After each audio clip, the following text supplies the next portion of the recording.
कसं सांगू आता तुला? ठीक आहे, मी तुला माझंच उदाहरण देते. तुझ्या दादावर ना मी त्याचा पैसा किंवा स्टेटस बघून कधीच प्रेम नाही केलं. तुला सांगू, कॉलेजमध्ये असताना ना रोहित माझ्या प्रत्येक गोष्टीचा एवढा रिस्पेक्ट करायचा, मला समान दर्जा द्यायचा, माझ्या हर एक मताचा मान ठेवायचा. तो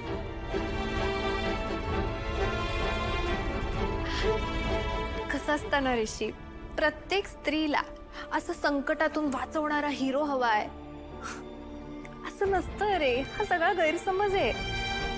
आम्हा स्त्रियांना ना आम्हाला साथ देणारा, आमचा सन्मान करणारा, आमच्या पाठीशी उभं राहणारा जोडीदार हवा असतो. हे जोडीदार म्हणजे कोणी? अरे ऋषी, वडील, भाऊ, मित्र, सखा. पुरुषाच्या प्रत्येक नात्यातून ना स्त्रीला फक्त एवढीच अपेक्षा असते की तू साथ दे, तू आमचा रिस्पेक्ट कर, आमच्या पाठीशी उभा राहा. बाकी सगळ्या गोष्टी करायला बाई सक्षम असते. अरे आता तू म्हणतोयस तू तिचा चांगला मित्र आहेस. तिचा बॉडीगार्ड बनून न राहता तिचं खरंच मित्र बनून राहा. तिच्या मताचा, तिच्या जिद्दीचा आदर करणार ऋषी. तू बघ ती कशी उंच भरारी घेते. तुला सुद्धा तेच हवंय ना? हे बघ ऋषी, मी तुला सांगू, कमळीला फक्त तुझ्या सोबतीची गरज आहे. तिला कोणतरी असं हवंय की तिला सांगेल तू कर, मी आहे तुझ्या पाठीशी. ऋषी, तू फक्त एवढं केलंस ना, तू बघ कमळी कशी प्रत्येक संकटाला जिद्दीनं उभं राहील. ती डेअरिंगबाज मुलगी आहे रे. ती तिच्या स्वप्नांच्या पाठी धावणारी आहे. अनिका महाजन, अन्नपूर्णा ग्रुप ऑफ इंडस्ट्रीच्या अन्नपूर्णांची नात अनिका महाजन. अच्छा, म्हणजे तो कॉल तुम्हीच केला होता? हो. Actually sir, you know what, या पार्टीची ऑर्गनायझर आहे ना कमळी, आणि तिने ही पार्टी ऑर्गनायझर्स याच्यासाठी केली कारण की तिला कॉलेजच्या GS इलेक्शनचे वोट्स गेन करायचे आहेत. आणि माहिती आहे तिने काय केलंय? या पार्टीमध्ये तिने ड्रिंक्समध्ये ड्रग्स मिक्स केले आहेत आणि तसंच मुलांना देतीये. आणि म्हणून तुमचं सायरन ऐकून मुलं पळायला लागलेले. मग बाकीचे मुलं कुठे आहेत? सर, मला तर वाटतं ते पळून गेले असतील. बट डोंट वरी, जी ऑर्गनायझर आहे ना कमळी, तिला मी रूममध्ये लॉक केलंय.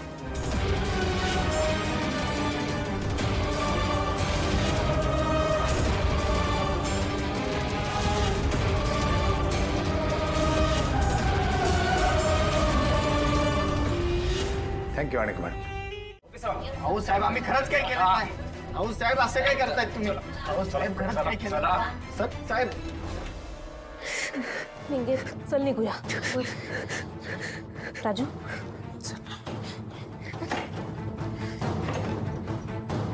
काय ग, काय झालं? अगं कमळी, कोणीतरी हा दरवाजा बाहेरनं बंद केलाय. निघे. अगं पोलीस बाहेर आलेत, दार बी बंद आहे. नक्कीच काहीतरी गडबड आहे. कुणीतरी मुद्दाम करताय बघ हे संत. कमळी, अगं दरवाजा तर लई मजबूत आहे, आपल्याच्यानं नाही तुटायचा.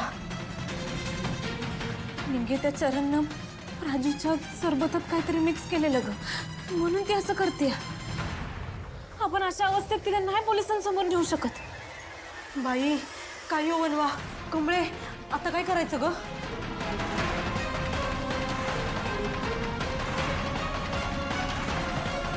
निघे, काम कर. तुला खरंच माहित नाही काय? हे तुझ्या खोलीमध्ये सापडलंय. हे ड्रग्ज आहे, याचा अर्थ कळतोय का तुला? वोट मिळवण्यासाठी मुलांच्या लाडूमध्ये आणि ड्रिंक्समध्ये हे मिसळून आपल्या बाजूने करण्याचा डाव होता ना तुझा? अहो सर, मला नाही माहिती आहे माझ्या पेटीत कसं काय आलं. माहित नाही मग पळत का होतीस? अहो सर, मी पळत नव्हतो, तेच सांगायलोय. मी एका पोरीची मदत करत होते. तिच्यावर त्या पोरानं,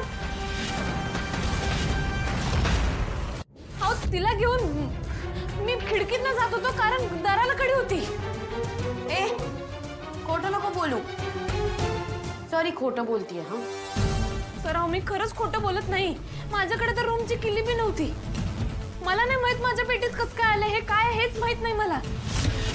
ए रामेबाज, मला माहिती आहे तू नाटक करते. सॉरी, नाटक करते. बघा ना कशी आहे. एक मिनिट, तुम्ही शांत राहा. कमळी, हे बघ, तू ज्या मुलीला वाचवण्याचा प्रयत्न करत होतीस त्या मुलीची आम्हाला साक्ष हवी. त्याशिवाय तुझ्यावर आम्ही विश्वास ठेवू शकत नाही. कळतंय? कुठे राहते ती मुलगी? घेऊन ये. आणि तिचं नाव काय? सराव.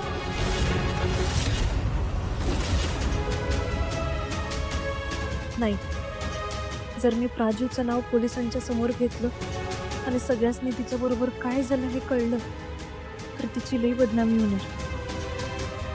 आता काय करू? काय सांगू पोलिसांनी?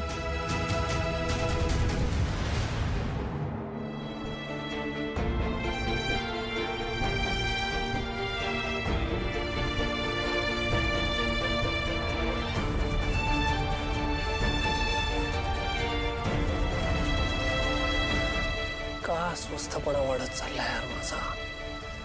काय होतंय काय माझ्याबरोबर? झोप काय येत नाहीये मला.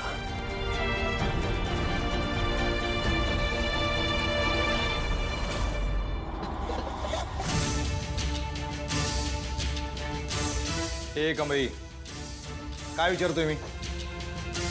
कोण आहे मुलगी? काय नाव आहे तिचं? अनिका, का मुद्दाम करायलीस? तुझी दुश्मनी माझ्या संग आहे, मग गावाला कशाला त्रास द्यायलीस? अनिका, हे सगळं प्रकरण मिटव, आधीच सांगून ठेवतोय.